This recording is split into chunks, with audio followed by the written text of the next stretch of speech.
take yours back. Anything you receive from the water or Mother Earth, well, you always like to say that you receive. And there again, that's the reason why we use tobacco.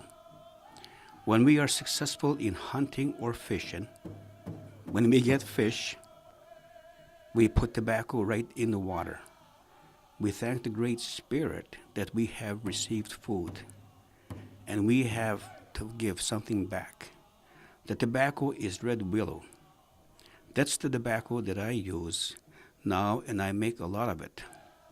I carry it with me all the time. I learned from my grandmother. I'm a medicine man, and my grandmother was a medicine woman.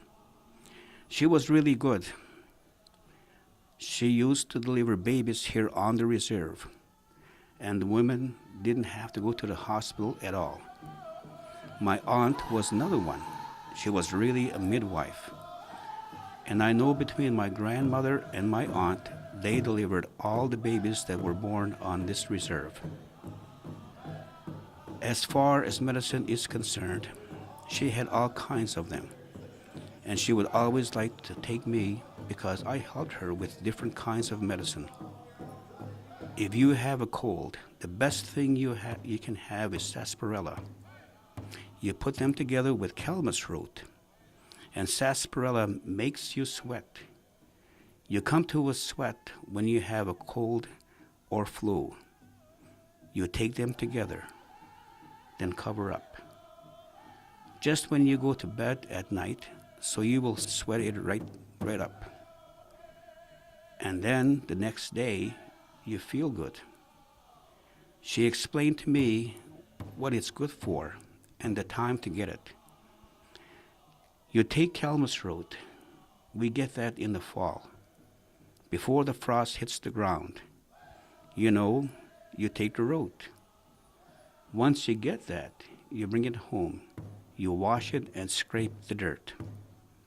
And then after you clean it, you break it off about 2 to 3 inches long.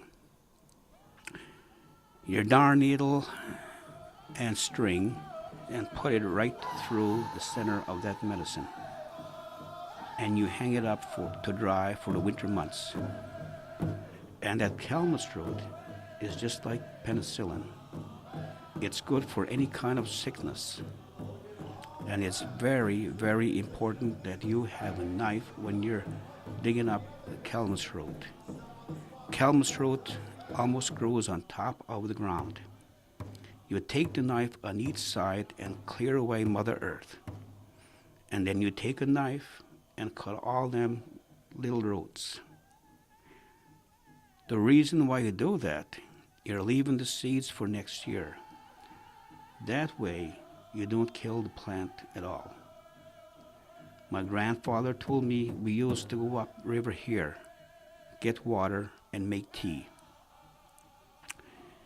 And he was telling me that you'll see the time that you will not be able to use the water, which is now.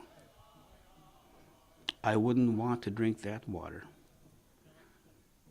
All them towns up a river, all them factories, all that soot going into the St. John River.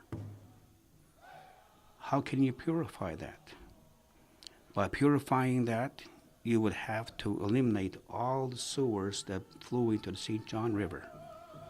My grandfather said the salmon would be the same way.